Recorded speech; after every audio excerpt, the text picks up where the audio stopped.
രാജാവാകുന്ന നിത്യസത്യവചനത്തിനായി ഞങ്ങൾ അങ്ങയെ സ്തുതിക്കുന്നു. യേശുവേ, അങ്ങയുടെ പരിശുദ്ധാത്മാവിനെ നൽകി അങ്ങയുടെ മാഹാത്മ്യം കാണുവാൻ ഞങ്ങളുടെ ഉൾക്കണ്ണുകളെ തുറക്കണമേ. വചനമനുസരിച്ച് അങ്ങയുടെ സാക്ഷിയായി ജീവിച്ച് നിത്യജീവിതത്തിന് ഞങ്ങളെ അർഹരാക്കണമേ. ആമേൻ.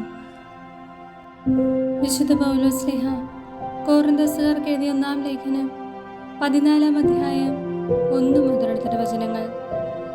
പ്രവചനവരവും ഭാഷാവരവും. സ്നേഹമായിരിക്കട്ടെ നിങ്ങളുടെ ലക്ഷ്യം.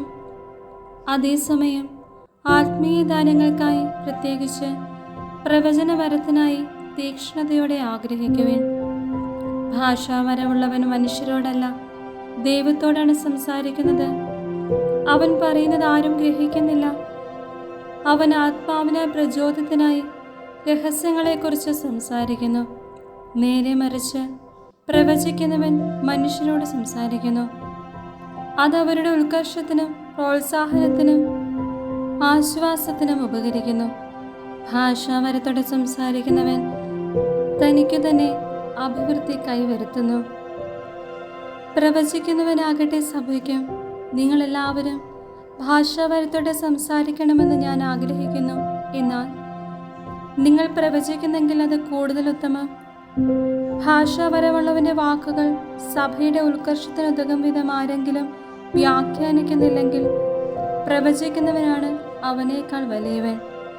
സഹോദരരെ, ഞാൻ ഭാഷാവരത്തോടെ സംസാരിച്ചുകൊണ്ട് നിങ്ങളുടെ അടുക്കിലേക്ക് വരികയും എന്തെങ്കിലും വെളിപാടോ വിജ്ഞാനമോ പ്രവചനമോ പ്രബോധനമോ നൽകാൻ സാധിക്കാതിരിക്കുകയും ചെയ്താൽ നിങ്ങൾക്ക് എന്ത് പ്രയോജനം? വീണ, കുഴൽ മുതലായ അചേതനങ്ങളായ സംഗീതോപകരണങ്ങൾ പോലും വ്യതിരിക്തമായ ശ്രുതി പുറപ്പെടുവിക്കുന്നില്ലെങ്കിൽ അവയുടെ സ്വരങ്ങൾ തിരിച്ചറിയാൻ സാധിക്കുമോ? കാഹളധ്വനി അസ്പഷ്ടമാണെങ്കിൽ ആരെങ്കിലും യുദ്ധത്തിന് തയ്യാറാകുമോ?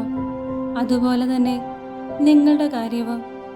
ഭാഷാവരം കൊണ്ട് അവ്യക്തമായി സംസാരിച്ചാൽ ആർക്ക് എന്തു മനസ്സിലാകും? യുവാവിനോടായിരിക്കും നിങ്ങൾ സംസാരിക്കുന്നത്. അർത്ഥമുള്ള അനേകം ശബ്ദങ്ങൾ ലോകത്തിലുണ്ട്. എന്നാൽ ഭാഷയുടെ അർത്ഥം ഞാൻ ഗ്രഹിക്കുന്നില്ലെങ്കിൽ സംസാരിക്കുന്നവന് ഞാനും എനിക്ക് അവനും അന്യനായിരിക്കും. നിങ്ങളുടെ കാര്യവും അങ്ങനെ തന്നെ. നിങ്ങൾ ആത്മീയ കാര്യങ്ങളിൽ ഉത്സവരായിരിക്കുന്നത് കൊണ്ട് സഭയുടെ ഉത്കർഷത്തിനായി യത്നിക്കുവിൻ. അതിനാൽ ഭാഷാവരത്തോടെ സംസാരിക്കുന്നവൻ വ്യാഖ്യാനത്തിനുള്ള കഴിവിനായി പ്രാർത്ഥിക്കണം. ഞാൻ ഭാഷാവരത്തോടെ പ്രാർത്ഥിക്കുമ്പോൾ എൻ്റെ ആത്മാവ് പ്രാർത്ഥിക്കുന്നു. എന്നാൽ എൻ്റെ മനസ്സ് ഫലരഹിതമായിരിക്കും. ഞാൻ എന്താണ് ചെയ്യേണ്ടത്? ഞാൻ എൻ്റെ ആത്മാവ് കൊണ്ടും മനസ്സുകൊണ്ടും പ്രാർത്ഥിക്കും, ആത്മാവ് കൊണ്ടും മനസ്സുകൊണ്ടും പാടുകയും ചെയ്യും. നേരെ മറിച്ച് നീ ആത്മാവ് കൊണ്ട് മാത്രം സ്തോത്രം ചെയ്താൽ നിന്റെ വാക്കുകൾ ഗ്രഹിക്കാൻ ത്രാണിയില്ലാത്ത അന്യൻ നിന്റെ കൃതജ്ഞതാ സ്തോത്രത്തിന് എങ്ങനെ ആമേൻ പറയും? നീ ഉചിതമായി കൃതജ്ഞത അർപ്പിക്കുന്നുണ്ടായിരിക്കാം, എന്നാൽ അപരന് അത് പരിപോഷമാകുന്നില്ല. നിങ്ങളെല്ലാവരെയും കൂടുതലായി ഞാൻ ഭാഷാവരത്തോടെ സംസാരിക്കുന്നുണ്ട് എന്നതിൽ ഞാൻ ദൈവത്തിന് നന്ദി പറയുന്നു. എങ്കിലും സഭയിൽ 10,000 വാക്കുകൾ ഭാഷാവരത്തിൽ സംസാരിക്കുന്നതിനേക്കാൾ ഞാൻ ഇഷ്ടപ്പെടുന്നത് മറ്റുള്ളവരെ പ്രബോധിപ്പിക്കുന്നതിന് 5 വാക്കുകൾ ബോധപൂർവം സംസാരിക്കുന്നതാണ്. സഹോദരരെ, ചിന്തയിൽ നിങ്ങൾ ശിശുക്കളായിരിക്കരുത്. തിന്മയെ സംബന്ധിച്ചിടത്തോളം നിങ്ങൾ പൈതങ്ങളെപ്പോലെയും ചിന്തയിൽ പക്വമതികളെപ്പോലെയും ആയിരിക്കുവിൻ. നിയമത്തിലെ പ്രകാരം എഴുതപ്പെട്ടിരിക്കുന്നു, അന്യഭാഷകൾ സംസാരിക്കുന്ന ആളുകൾ മുഖേനയും അന്യദേശക്കാരുടെ അധരങ്ങൾ മുഖേനയും ഞാൻ ഈ ജനത്തോട് സംസാരിക്കും. എന്നാലും അവർ എന്നെ കേൾക്കാൻ കൂട്ടാക്കുകയില്ല എന്ന് കർത്താവ് പറയുന്നു. ഭാഷാവരം വിശ്വാസികൾക്കുള്ളതല്ല, അവിശ്വാസികൾക്കുള്ള അടയാളമാണ്. പ്രവചനമാകട്ടെ അവിശ്വാസികൾക്കല്ല, വിശ്വാസികൾക്ക് വേണ്ടിയുള്ളത്. ആകയാൽ സഭ മുഴുവൻ സമ്മേളിച്ചിരിക്കെ ഓരോരുത്തരും ഭാഷാവരത്തോടെ സംസാരിക്കുന്നതായി അജ്ഞരോ അവിശ്വാസികളോ വന്ന് കണ്ടാൽ നിങ്ങൾക്ക് ഭ്രാന്താണെന്ന് അവർ പറയുകയില്ലേ? എല്ലാവരും പ്രവചിച്ചുകൊണ്ടിരിക്കുന്ന അവസരത്തിലാണ് ഒരു അവിശ്വാസിയോ അജ്ഞനോ അവിടെ വരുന്നതെങ്കിൽ തന്നെ വിധിക്കാനും പരിശോധിക്കാനും ഹൃദയ രഹസ്യങ്ങൾ വെളിപ്പെടുത്താനും നിങ്ങൾ അവന് കാരണമാകും. അങ്ങനെ അവൻ സാഷ്ടാംഗ പ്രണാമം ചെയ്ത് ദൈവത്തെ ആരാധിക്കാനും ദൈവം നിങ്ങളുടെ ഇടയിലുണ്ടെന്ന് പ്രഖ്യാപിക്കാനും ഇടയാകും. ആത്മീയ വരങ്ങളുടെ ഉപയോഗം. സഹോദരരെ, ആകയാൽ എന്തു വേണം?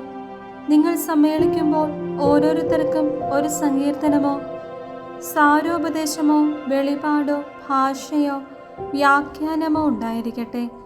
ഇവയെല്ലാം ആത്മീയോത്കർഷത്തിനായി ഉപയോഗപ്പെടുത്തുകയും ചെയ്യട്ടെ. ഭാഷാപരത്തോടെ സംസാരിക്കുന്നെങ്കിൽ 2-3 പേർ മാത്രമേ സംസാരിക്കാവൂ.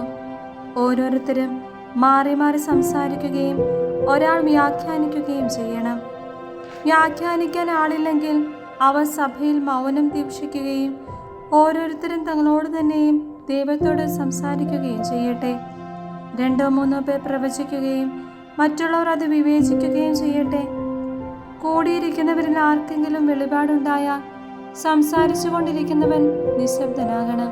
അങ്ങനെ നിങ്ങൾക്കെല്ലാവർക്കും മാറി മാറി പ്രവചിക്കാനും പഠിക്കാനും പ്രോത്സാഹനം ലഭിക്കാനും ഇടയാകും. പ്രവാചകരുടെ ആത്മാവ് പ്രവാചകർക്ക് വിധേയമാണ്. എന്തെന്നാൽ ദൈവം കോലാഹലത്തിന് ദൈവമല്ല, സമാധാനത്തിന് ദൈവമാണ്. വിശുദ്ധരുടെ എല്ലാ സഭകളിലും പതിവുള്ളതുപോലെ സമ്മേളനങ്ങളിൽ സ്ത്രീകൾ മൗനമായിരിക്കണം. സംസാരിക്കാൻ അവർക്ക് അനുവാദമില്ല.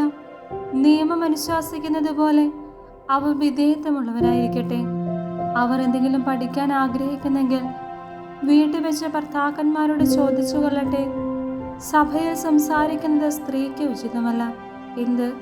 നിങ്ങളിൽ നിന്നാണോ ദൈവവചനത്തിന്റെ ഉത്ഭവം? അതോ ദൈവവചനം സ്വീകരിക്കാൻ സാധിച്ചത് നിങ്ങൾക്ക് മാത്രമാണോ? പ്രവാചകനെന്നോ ആത്മീയ മനുഷ്യനെന്നോ ആരെങ്കിലും തന്നെ കരുതുന്നുണ്ടെങ്കിൽ നിങ്ങൾക്ക് ഞാൻ എഴുതുന്ന ഈ സംഗതികൾ കർത്താവിന്റെ കൽപ്പനയായി അവൻ അംഗീകരിക്കണം. ആരെങ്കിലും ഇത് അംഗീകരിക്കുന്നില്ലെങ്കിൽ അവനും അംഗീകരിക്കപ്പെടുകയില്ല.